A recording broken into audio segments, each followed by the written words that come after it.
Welcome to Beneath the Surface, the dark side of crime.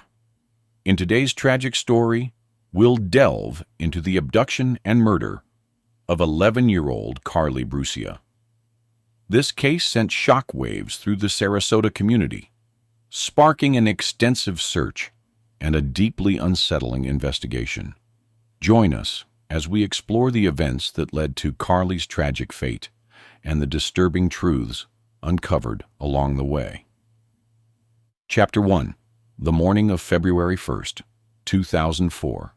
The morning of February 1st, 2004, dawned like any other in Sarasota, Florida. The city was calm, with locals going about their usual weekend routines. For many, the excitement of the Super Bowl later that evening loomed large, with millions of fans across the country looking forward to the game between the New England Patriots and the Carolina Panthers. But for Carlie Brucia, a bright 11-year-old with a love for life, it was just another day filled with possibilities and the joy of spending time with friends and family. Carlie was a child who radiated warmth. At school, she was adored by both teachers and peers, her infectious laugh and easygoing nature making her a beloved figure at McIntosh Middle School. Carlie was also a family girl. Living with her mother, Susan, after her parents' divorce, she always looked forward to her trips back to Long Island to visit her father and extended family during the summer and winter breaks. It was during these holidays that she would feel closest to her roots, enjoying the holidays with her extended family, creating memories that would last a lifetime. This February 1st was no different. She had spent the day with a close friend at her house, giggling, playing, and enjoying the excitement of an upcoming Super Bowl evening. The plan was simple. Carlie would return home later that evening to watch the game with her family. But as she left her friend's house at around 6:15 p.m., she had no idea that her life was about to take a horrific turn. Chapter 2. The Final Walk Home. Carlie set off for home, a familiar walk she had done many times before. It was a mile-long trek, not far at all for a child her age. Her friend's mother, however, worried about the road Carlie would have to cross. She called Susan to check if it was okay for Carlie to walk alone. Susan, already cautious about her daughter's safety, was hesitant. "She shouldn't be walking down Bidge Road by herself. It's too busy," she said. "I'll send Stephen to pick her up." Stephen, Carlie's stepfather, left their house, driving through the streets, eyes scanning for any sign of Carlie. He drove past the car wash where Carlie often passed by, but there was no sign of her. He circled the block, hoping she would turn up at any moment. Minutes turned into an hour, then another. Panic started to creep into his mind. Where could she have gone? Why hadn't she returned home?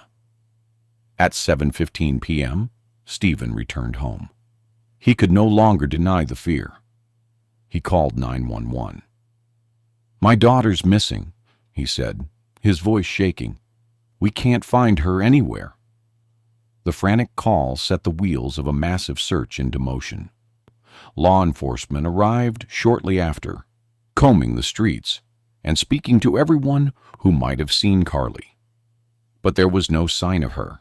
No one had seen anything unusual, and the search that had begun in the quiet neighborhood soon grew into something much bigger. Chapter 3. The Search Begins. The search efforts expanded rapidly. Police officers scoured every street, knocking on doors, interviewing Carlie's friends and classmates, and trying to piece together any clue that might lead to her whereabouts. Carlie's friends described her as a little upset when she had left her friend's house. Susan and Stephen had been arguing, something Carlie didn't like witnessing. She had expressed wanting to leave early, perhaps seeking comfort in being with her mother. But no one had seen her after she stepped out of the door that evening. The search continued throughout the night, but as dawn approached, there was still no trace of Carlie. Desperation began to seep into the search efforts, and by the time the morning light broke, the police had no new leads. They brought in bloodhounds to search for her scent, hoping to pick up a trail. The dogs followed the scent from Carlie's home to the parking lot of a car wash behind a business on Bidge Road. But the trail stopped abruptly. There was no sign of Carlie beyond that point. Chapter 4: Clues and Surveillance Footage. The morning of February 2nd, 2004, marked 24 hours since Carlie had disappeared. The police had no new leads, and the frustration was mounting. In one last effort, they checked the surveillance footage from the car wash on Bidge Road. The footage had been recorded by cameras positioned at different angles. Initially, they saw nothing of interest. But then a chilling discovery was made. At 6:21 p.m., the camera captured a young girl in a red shirt, blue jeans, and a pink backpack walking across the parking lot. It was Carlie. As the camera continued to roll, another figure came into view. A man, about 5 feet 8 inches, wearing a mechanic's uniform, stepped into the frame.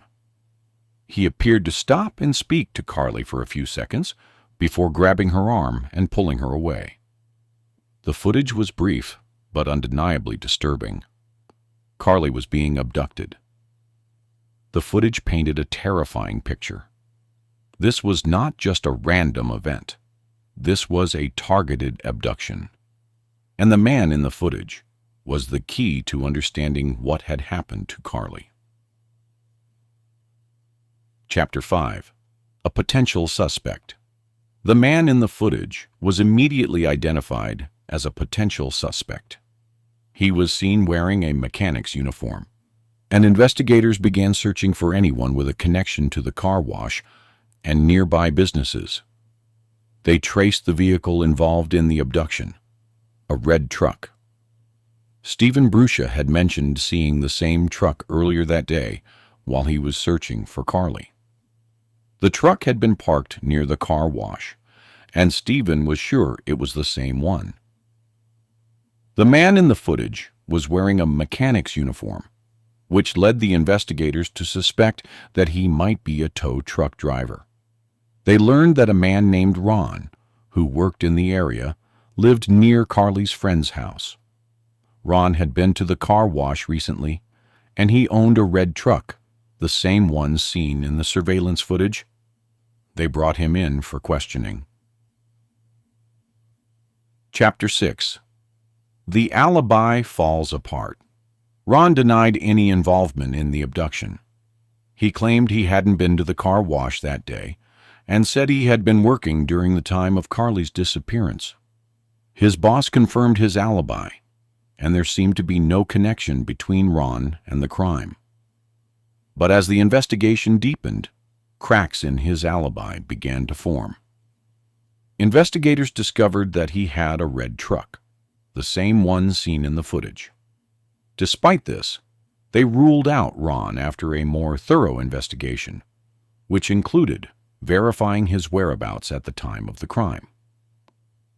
This left the authorities with no other leads, but they were determined to continue their search, following any thread that might lead to Carlie's abductor. Chapter 7: A Breakthrough. A breakthrough came when a woman called the police after seeing the surveillance footage on the news. She recognized the man in the video, identifying him as Joseph Peter Smith. Smith had a lengthy criminal history, and authorities immediately started investigating his connection to the case. The man who had taken Carlie was becoming clearer, but the police needed more evidence to tie him directly to the crime. They discovered that Smith owned a vehicle matching the description of the car seen near the car wash, a pale yellow 1992 Buick Century station wagon. A search of his property revealed more clues. Smith's history of criminal activity, including arrests for drug-related offenses, gave investigators the motivation to dig deeper into his life. Chapter 8. The Arrest of Joseph Smith. Joseph Peter Smith was arrested and brought in for questioning. At first, he denied any involvement in Carlie's disappearance, but the mounting evidence, surveillance footage, witness testimony, and the connections to the car wash became too much to ignore. Smith had been involved in several criminal activities, and his behavior raised red flags. The evidence continued to stack against him, and he was charged with kidnapping, sexual assault, and murder. The news hit the community hard. Carlie's disappearance had turned into a nightmare, and now the person responsible had been captured. But the search for Carlie's remains would be the next harrowing chapter in this story. Chapter 9. The Search for Justice. The community rallied together in the search for Carlie's remains. The days following her disappearance were filled with hope that she would be found alive. But as the hours turned into days, that hope began to fade. It wasn't until February 4th, 2004, that Carlie's body was found in a field behind the Central Church of Christ, just miles from where she had been taken. The discovery was heartbreaking. Carlie had been brutally assaulted, and evidence pointed to Smith as her attacker. The police's worst fears had been realized. Carlie had been taken from her family, and her life was violently cut short. Chapter 10.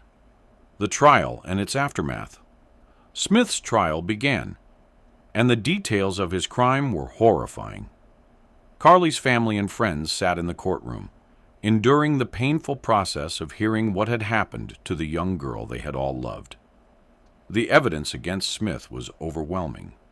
DNA found on Carlie's clothing, the surveillance footage showing his abduction of her, and witness testimony all pointed directly to him.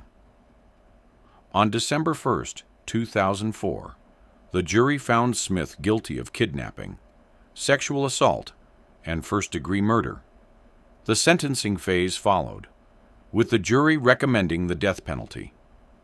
Carlie's family was left with a sense of justice, but the pain of their loss would never truly heal. The community, forever changed by the loss of one of their own, vowed to keep Carlie's memory alive. Memorials were held, and the search for justice continued. Chapter 11. The Struggle of a Family. As the trial continued, Carlie's family found themselves in a constant emotional battle. For Susan Brucia, her world had been turned upside down in the worst possible way. The woman who had once been filled with optimism, caring for her daughter, and loving her family, was now haunted by the thoughts of what her precious Carlie had endured in her final hours. It was during the trial that Susan, who had once been a strong and protective mother, began to unravel emotionally. She would spend long nights staring at the photos of Carlie around the house, remembering the bright-eyed little girl who had been so full of life. But now the house felt empty, cold, and suffocating. The memories of Carlie's laugh and warmth would never be the same. Her heart ached with the knowledge that she could never hold her daughter again. Stephen Brucia, Carlie's stepfather, also found it difficult to cope. He had been the one who searched the streets, the one who had driven around the neighborhood hoping to see Carlie, only to find that she had disappeared. The guilt he felt over that evening, the fear he could not protect her, never left him. He carried the weight of knowing that he had failed her when she needed him most. Despite the pain, Stephen stood beside Susan throughout the trial. Together, they remained focused on one thing. They wanted justice for Carlie, no matter the cost. Their love for her was stronger than ever, but so was their anger at the man who had taken her away. The courtroom would become their battleground for justice. Chapter 12. The Complexities of the Trial. The trial of Joseph Smith was an emotional roller coaster for everyone involved. The prosecutors worked tirelessly to present the case, drawing from the wealth of evidence available. The DNA found on Carlie's clothes, the surveillance footage from the car wash, the testimony of witnesses who had seen Smith in the area, and the damning confessions that Smith had made to others. But the defense team also put up a strong fight. They argued that Smith's actions had been a result of substance abuse and mental illness. They tried to paint him as someone who was not fully in control of his actions at the time of the crime. Smith's lawyer even argued that the footage from the car wash should be inadmissible, claiming that it had been tampered with or the timestamps were incorrect. However, the prosecution was able to counter these claims by providing overwhelming proof of Smith's guilt. The testimony from Smith's brother, John, proved to be a turning point in the trial. John spoke about his relationship with Joseph, his growing fears about his brother's behavior, and the moments leading up to Carlie's abduction. "Joseph wasn't the person I thought he was," John said in the witness stand, his voice breaking. "I knew he had problems, but I never imagined this." John's testimony was particularly hard for the family. They had hoped, in the back of their minds, that there had been some mistake, that Smith was innocent, or that at least he hadn't fully understood the consequences of his actions. But as John described his brother's behavior, the truth became undeniably clear. Chapter 13. The emotional testimony. Carlie's family was also called to testify. Susan, Stephen, and even Carlie's father Joe spoke out in court, sharing what Carlie had meant to them. Joe Brucia spoke with profound sorrow and regret, recalling the joy Carlie brought to their family during her visits. "I missed out on so much time with her," Joe said in a tearful voice. "And now I'll never get to make up for that time. She was the light of my life, my baby girl." The jury and the entire courtroom were moved by the emotional outpouring. It was clear that Carlie's loss wasn't just tragic for her immediate family, but for everyone who knew her. The community, too, felt her absence deeply. The police officers who had worked on the case spoke of the sense of duty they felt to bring Carlie's killer to justice. Local teachers and classmates attended the trial, many of them openly weeping at the loss of the bright, vibrant young girl they had all loved. But some felt a deep sense of frustration with the system. Some felt that justice was too slow, that the legal system had failed in so many ways, particularly in allowing Joseph Smith to be free after violating his parole, only to commit such a heinous act. It was a reality that many of the families involved could not ignore. The criminal justice system had let them down long before Joseph Smith ever abducted Carlie. Chapter 14. The verdict. As the trial neared its conclusion, the tension in the courtroom was palpable. Everyone knew what was at stake. Carlie's family, though emotionally drained, remained steadfast in their pursuit of justice. The jury deliberated for hours. Finally, they returned with their verdict: guilty on all charges. Carlie's abduction, sexual assault, and murder had been proven beyond a reasonable doubt. The jury also recommended the death penalty. For Carlie's family, it was bittersweet. Justice had been served, but it could never undo the damage that had been done. Carlie's light would never shine again. Chapter 15. Aftermath and Community Support. The announcement of Smith's death penalty sentence was met with mixed emotions. The Brucia family found themselves caught between a sense of relief and the harsh reality that their daughter would never come home. The death penalty did not bring Carlie back. The pain of her loss still lingered heavily. In the weeks following the trial, the Sarasota community came together to support the Brucia family. Local churches, schools, and citizens held vigils and fundraisers, all in the memory of Carlie. The community raised awareness about child safety and began initiatives to prevent further tragedies. They didn't want Carlie's death to be in vain. Her father, Joe, was one of the strongest advocates for change. "We must do more to protect our children," he said during one of the memorial services. "We need to make sure no other family has to go through what we've gone through." Her story, though tragic, sparked a movement to ensure that children were safer in their communities. The Brucia family worked closely with local law enforcement to push for stricter laws against repeat offenders and parole violations.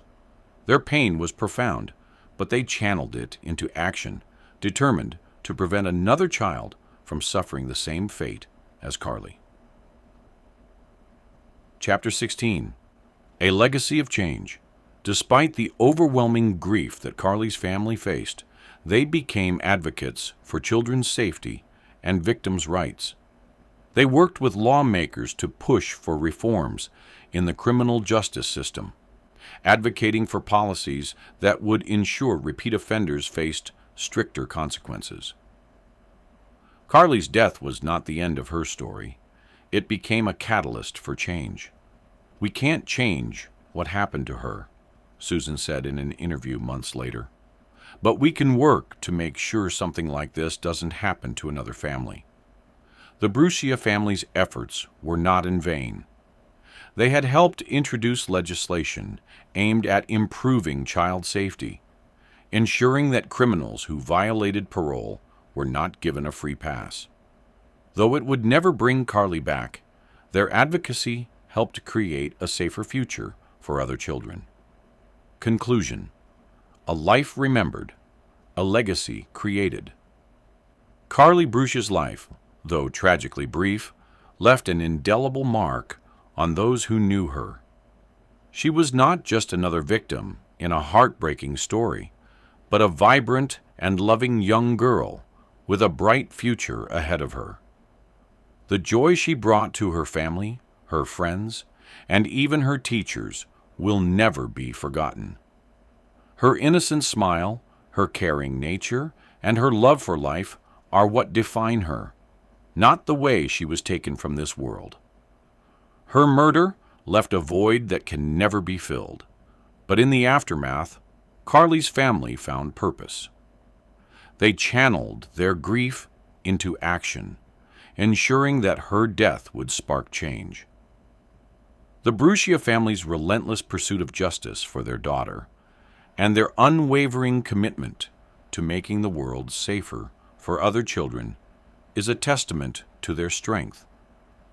They turned their pain into advocacy, working tirelessly with lawmakers to ensure stricter punishments for repeat offenders and advocating for improved child safety laws. The tragedy that shook Sarasota, Florida, became a catalyst for reform and awareness. Carlie's story is a reminder that even in the darkest moments, love and determination can spark light. While her death will always be a painful chapter in the Brucia family's history, the changes they fought for have saved lives. Carlie's legacy is not one of death, but one of change, hope, and an enduring love that will never fade. Her parents, Susan and Joe, despite the unimaginable loss, have found comfort in knowing that Carlie's spirit lives on through their work. They carry her memory forward, not just in their hearts, but in the lives they've touched, by advocating for the safety and protection of children everywhere. For them, there is no closure. There cannot be. But there is strength in knowing that their daughter's legacy will continue to impact the world in profound ways. Thank you for joining us today on Beneath the Surface, the dark side of crime, as we explored the heartbreaking and tragic story of Carlie Brucia. Her story is a powerful reminder of the importance of child safety, the impact of our justice system, and the strength of a family fighting for what is right. We hope that this story has resonated with you and that it brings awareness to the importance of protecting the most vulnerable among us. If you found this story moving, please take a moment to like, comment, and subscribe to our channel. Your support helps us bring these important stories to light and reminds us that we are not alone in the fight for justice. Share your thoughts in the comments below. What do you think we can do to ensure a safer world for children like Carlie?